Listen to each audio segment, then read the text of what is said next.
owed so much, and I'm one of the only people. There's other people in the maritime industry, tugboats, African Americans, but not many. Probably 2 in the country, and I know one of them in New Orleans, and I know the other guy by telephone. Only 1 or 2 black bridge demolition contractors in the country. Me. Wow. And there's so much work, and they don't want us to have any access to it. Same thing in a highway. Because once you're dealing with these type of dollars, it's like we're not supposed to be involved in it. So with Title VI, when you can prove this, these guys, not only do they have to pay, there's also treble damages attached to it as well. Okay. Yeah. That makes sense. And so it's a big, it's a big, there's a lot at stake. And that's why those guys did what they did, because they were like, well, Ken will just go away. We'll intimidate him and he'll go away. Hey, well, that was, in my view, that was the burning of the cross on my lawn. And let me tell you a little bit, give you a little bit more insight. Yes. So in the video you got a chance to watch, the machine goes around and munches on some concrete. I say it in the video, it munched on some concrete. That concrete was mine. It was for my repurposing business. So I have a repurposing business. So I take concrete pieces and I take pieces from bridge and I make them into other things. So for example, it started off when you saw that we lifted up the truss and sunk it. That was part of it. I made a whole bunch of stuff off the Wando Bridge. I made boat ramps. I made bridges for areas that couldn't afford bridges. So I could do it where they'd save 40% of the cost and build themselves a bridge. There's a technology I'm working on getting patented. I built firing ranges for gun clubs. I've done all types of environmental work. Got it. So those piles were mine, and only a few people knew that. And that's how I know it was an intimidation act, because the person took the machine, and if they were going to just do mischief, they would have done something else. They walked it all. It's a 50-ton machine. The machine is huge. It's not a small machine. They walked it all the way to the piles. They chewed on it and they put it back. Then they took because the machine was busted, they took the pieces and threw it outside, almost as if, what are you going to do about it? This is just the tip of something else they've been dealing with down there. Wow. And it's rampant in the civil construction industry. Skanska, PCL, Walsh, certain DOTs, they look the other way when this stuff happens. It's the funny thing, that tape was actually a DOT camera that I knew was there, but it was there. So I said, let's park the equipment here in case somebody messes with it. And that's what happened. That is really smart. And we went in and they gave us the tape. And then we went back and looked at other incidents that happened. He said, we want the tape from those incidents. Like we had a boat that got sunk. Nobody else's boat got sank that night except ours. Wow. And so how long is this process going to take? The investigation? I would say a couple months. Okay. But not too terribly long. I mean, it'll take a couple months. And what I'm hoping that you guys can do, I want to let people know, and it may be just a story about discrimination in the heavy civil field, and you might use the word allegedly, do this and that and the other, but I'd like my story to get out as well as other stories about this. I'm going for them for the whole thing. And Title VI, when you prove discrimination, allows you to do that. And the investigation from our end is already yielding some very racist things going on down there. Got it. Including what they were doing to their own employees. But I mean, it's systemic now. It was systemic on this job site with these individuals.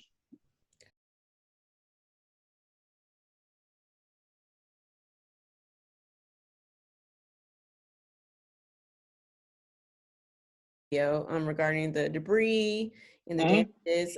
Did you want to kind of explain that? Because I know we talked about the other one with the Volvo equipment. If you want to kind of shed some light on the other video as well. Yeah, so what that was a documentation of the differing site condition we found. So we found it and they just ignored it. And I was like, guys, please come out. Something's different on this. None of this stuff that I'm finding is in the drawings. And they just were like, they were literally browbeating me. And it was to the point, I have a PE after my name, professional engineer. So I Yes. legally have a legal right to an opinion. My Right. opinion, I can stamp it as legally binding. So it's like, guys, this is not, I'm not making this up. But then when I finally got through to them, they were like, well, I said, I told you that the DOT needs to know about this. They said, we never told the DOT because we didn't believe you. I'm like, well, why didn't you believe me? It was white and black and white Right. in color. I took videos. You just didn't pay attention. So once they realized that later on, once they realized that, that's when the sabotage started happening. And then when the DOT, go ahead, I'm sorry. No, let me just ask you, and when you say they, you're referring to Skanska. Okay. Skanska employees and senior management. And once they found out, the DOT said, well, this is your problem because we actually gave you these drawings. Then I said, DOT, can you give me the drawings that you said you gave Skanska? The DOT said, certainly. And they sent them to me. It would have been a completely different project. Imagine if you're wow, you're buying dinner and you're saying, okay, this is what I want. This person said, I want you to cook dinner. This is what I want it to be. And it's going to be a steak, asparagus, and mashed potatoes. And then you say, okay, well, that's what I'm going to cook. And I'm going to buy the steak, potatoes, mashed potatoes, and I have to cook them. And then all of a sudden you found out that instead of the steak you wanted, instead of the little 8-ounce filet mignon, it was a 124-ounce ribeye. Well, that's a different type of cooking. Absolutely. And then someone says, well, I'm like, wait, that's not what I signed up for. I signed up for the filet. And then, well, in the mashed potatoes, we want them garlic mashed potatoes, not regular. Well, that's not what I signed up for. I signed up for this. Right. And then they say, well, you're going to do it anyway because your contract says we get to make you do it until you're done.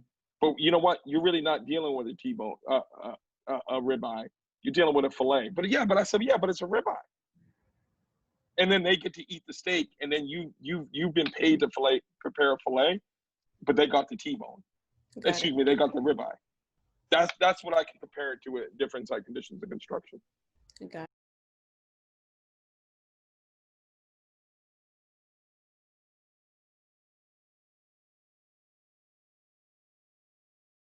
But the federal government, when they found out, they said, we want to investigate this. Please send us the appropriate stuff, the statements and all that. You have 6 months from the time the discrimination starts until actually within a day of reporting itself. And I'll be honest with you, mm-hmm. I'm glad I waited, and I didn't wait on purpose, but people are listening to this stuff now for the first time in this country, that this stuff goes on, than they were 3 months ago. White folks are listening to it because they can't deny what happened to George Floyd. And the same thing happens to Black businesses as well. Just like the same thing happens in education, and the same thing happens in health, and the same thing happens in the criminal justice system. And that's why the reconciliation this country is going to have to do isn't just in the police department. Yeah. And folks are realizing that. And for the first time in my 46 years, folks are realizing it, who are change agents, who are sincere in wanting to do something. They're sincere. And I've had several high-ranking Fortune 500 CEOs call me and say, we want to do, with literally tears in their eyes, because what they saw was so disgusting. That's represented in a lot of other things. They realized that we weren't making, when they saw that, we weren't making. That's what they realized. They realized that's what you're seeing, the groundswell is they can't ignore it anymore. And I said, you've got to address this everywhere. You can't just do it over here. You got to address it everywhere, and you've got to come up with a long-term plan. It might take it'll take a generation, but we have to eradicate people being treated differently because of race. To be quite honest with you, it should be that there doesn't need to be a DB program. That's the whole point. Everybody's treated fairly.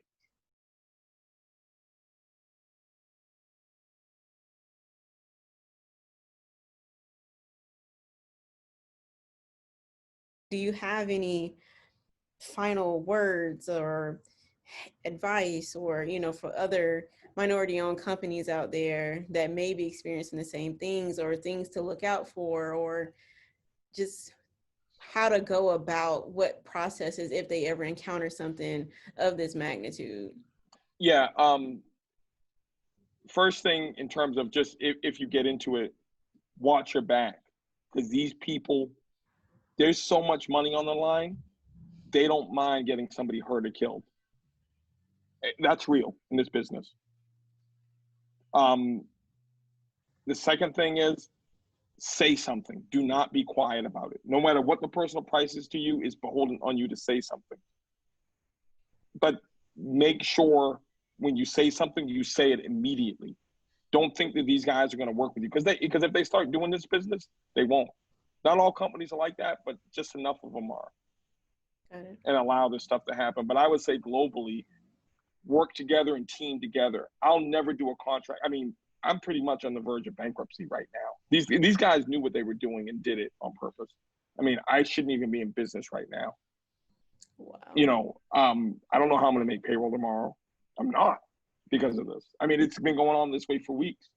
But team with other folks moving forward, team together, and watch each other's back. Okay. And don't think that you deserve anything less because of your skin color, because you don't. This is America. Everybody gets a fair chance. And we have to hold the country accounting to that, particularly with all this heavy civil work that's getting ready to let loose.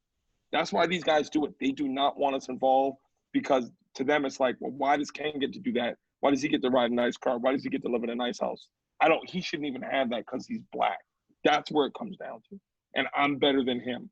And it's gotten worse in the last 3.5 years. And I'm not to get political about it, Mm-hmm. but it's gotten worse in the last 3.5 years because of the president. Absolutely. I've noticed it. It's gotten worse. And that's a shame. Yeah. That's a shame, because a lot of people who voted for him, they didn't necessarily want to see that. They were looking for the change, you know? And yeah, here's the change you got. You got somebody who all they do is care about themselves. And we keep in mind, Mm-hmm. Donald Trump's a contractor. He's a New York contractor. This is how they are. This is what you're seeing.